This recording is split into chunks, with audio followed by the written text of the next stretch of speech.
Hello നമസ്കാരം, Tara's wonder കിച്ചണിലേക്ക് എല്ലാവർക്കും സ്വാഗതം. നമുക്കിന്നൊരു അടിപൊളി മുന്തിരി വൈൻ്റെ റെസിപ്പി കണ്ടു നോക്കിയാലോ. അപ്പോൾ നമ്മൾ ക്രിസ്മസിന് വൈനും കേക്കും ഇല്ലാതെ എന്ത് ക്രിസ്മസ് അല്ലേ. അപ്പോൾ അതുകൊണ്ട് നമ്മളെല്ലാ കൊല്ലവും വൈൻ ഇടാറുണ്ട്. അപ്പോൾ ഈ കഴിഞ്ഞ കൊല്ലം ഞാൻ 21 ദിവസം കെട്ടി വെച്ചിട്ടുള്ള വൈനാണ് കാണിച്ചു തരുന്നത്. മുന്തിരി വൈൻ, പൈനാപ്പിൾ വൈനൊക്കെ അങ്ങനെയാണ് ഞാൻ ചെയ്യാറുള്ളത്. അപ്പോൾ ഈ തവണ ഞാൻ 14 ദിവസത്തി കെട്ടി വെച്ചിട്ടുള്ള വൈനാണിത്. അപ്പോൾ നല്ല അടിപൊളിയായിട്ടുള്ള നല്ല ടേസ്റ്റായിട്ടുള്ള നല്ല വൈൻ കിട്ടിയിട്ടുണ്ട്. അപ്പോൾ നമ്മൾ ക്രിസ്മസ് ആയിട്ട് എന്തായാലും വൈൻ കെട്ടാറുണ്ട്. അപ്പോൾ ഇത് 14 ദിവസത്തെ മുമ്പ് കെട്ടിയിരുന്ന വൈനാണ്. പിന്നെ ഇപ്പം ഞാൻ ഈ കാണിക്കണത് പൈനാപ്പിൾ വൈനാണ്. അപ്പോൾ അത് നമ്മൾ ഒരു കൊല്ലം മുമ്പ് കഴിഞ്ഞ കൊല്ലം കെട്ടി വെച്ചേർന്ന വൈനാണ്. അപ്പോൾ ഞാൻ ഒരു കുപ്പി എടുത്ത് മാറ്റി വെച്ചിട്ടുണ്ടായിരുന്നു. അപ്പോൾ ഇത് അടിപൊളിയാണ്. ഒരു കൊല്ലം കഴിഞ്ഞ് നമ്മൾ ടേസ്റ്റ് ചെയ്യുമ്പോൾ നല്ല സൂപ്പർ ടേസ്റ്റാണ് ഇതിന്. അപ്പോൾ എല്ലാവരും ഒന്ന് കുറച്ച് നാൾ ഈ വൈനൊക്കെ എടുത്ത് ഇങ്ങനെ സൂക്ഷിച്ച് വെക്കുകയാണെങ്കിൽ നമ്മൾക്ക് പിന്നെ കുറേ നാൾ കഴിയുമ്പോൾ നല്ല അടിപൊളി ടേസ്റ്റായിട്ടുള്ള നല്ല തെളിഞ്ഞ് നിൽക്കുന്ന വൈനാണത്, പൈനാപ്പിൾ വൈൻ. മുന്തിരി വൈൻ ഇത് ഞാൻ 14 ദിവസം കെട്ടി വെച്ചിട്ടുള്ള നല്ല വൈനാണ്. അപ്പോൾ അതിന് നല്ല കളറും ഉണ്ട്.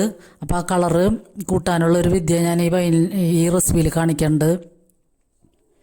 അപ്പോൾ മുന്തിരി ഞാൻ 2 കിലോ മുന്തിരിയാണ് മേടിച്ചത്.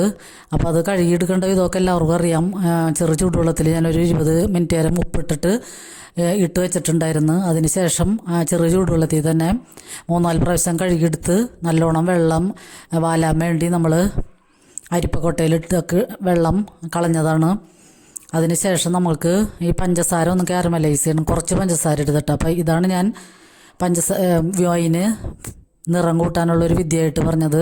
പഞ്ചസാര നമ്മൾ കാരമലൈസ് ചെയ്ത് കുറച്ച് പഞ്ചസാര എടുത്ത് അങ്ങനെ ചെയ്തിട്ട് നമ്മൾ വൈനിലിടുകയാണെങ്കിൽ നല്ല കളർ കിട്ടും. ഇപ്പോൾ നമ്മൾ കേക്കിലൊക്കെ അങ്ങനെ എല്ലാവരും ഉപയോഗിക്കാറുണ്ട് കാരമലൈസ് ചെയ്ത് പഞ്ചസാര. അപ്പോൾ നമ്മൾ പായസത്തിലായാലും ഒരു കളർ കിട്ടാൻ വേണ്ടി ഇങ്ങനെ ചെയ്യാറുണ്ട്. അപ്പോൾ അതുപോലെ വൈനിലും നമുക്ക് പഞ്ചസാര കാരമലൈസ് ചെയ്യണമെങ്കിൽ നല്ല കളർ കിട്ടും, വൈന് ഡാർക്ക് കളറാകും. അപ്പോൾ അതൊരു 200 ഗ്രാം എടുത്ത് ഞാൻ കാരമലൈസ് ചെയ്തുള്ളൂ. അതിൽ വെള്ളമൊന്നും ഒഴിക്കണ്ട, പഞ്ചസാര അലിഞ്ഞ് തന്നെ ചെറിയ വെള്ളമായിട്ട് വരും.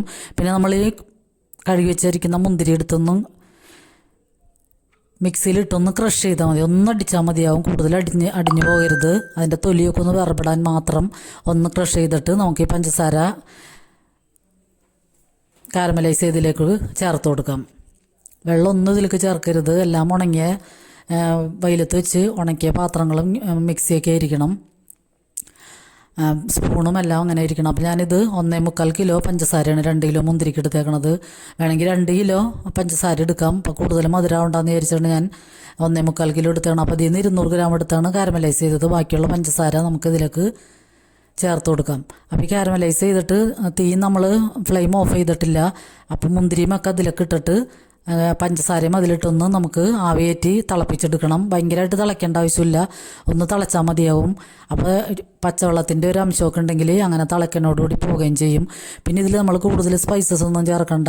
മുന്തിരി വൈനിൽ ഒരു 3-4 ഏലക്ക, 2-3 കഷ്ണം കറുവപ്പട്ട, ഒരു 6 ഗ്രാമ്പു, ഇത്രയാണ് ഞാൻ ചേർത്തേക്കണത്. പിന്നെ കൂടുതൽ സ്പൈസസ് ഒക്കെ ചേർക്കുകയാണെങ്കിൽ മുന്തിരിയുടെയൊക്കെ ടേസ്റ്റ്, വൈൻ്റെ ടേസ്റ്റ് മാറിപ്പോകും. അപ്പോൾ നമ്മുടെ 14 ദിവസമെത്തിയ മുന്തിരി വൈൻ ഇപ്പം ഞാൻ അരിച്ചെടുത്തിട്ടുണ്ട്. അപ്പോൾ നമ്മുടെ ഈ അരിപ്പ 2 ലെയറുള്ള കാരണം പിന്നെ വേറെ തുണിയിലൊന്നും അരിച്ചെടുക്കേണ്ട ആവശ്യമില്ല. അപ്പോൾ നമ്മൾ അരിച്ചതാണ് ഈ കാണുന്നത്. നല്ല പെർഫെക്റ്റായിട്ട് കിട്ടിയിട്ടുണ്ട്. മധുരമൊക്കെ പാകമായിരുന്നു. കൂടുതൽ ഭയങ്കര ആയിട്ട് മധുരമില്ല, എന്നാൽ പുളിക്കണമില്ല. അങ്ങനത്തെ നല്ല അടിപൊളി വൈനായിട്ട് കിട്ടിയിട്ടുണ്ട്. അപ്പോൾ എല്ലാവരും ഇങ്ങനെയൊക്കെ ഒന്ന് ട്രൈ ചെയ്ത് നോക്കുക.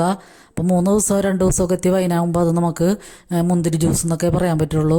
അപ്പോൾ 14-21 ദിവസമൊക്കെ എത്തിയാലാണ് നല്ല ഫെർമെൻറ്റേഷനൊക്കെ കഴിഞ്ഞിട്ടുള്ള നല്ല വൈൻ കിട്ടുള്ളൂ.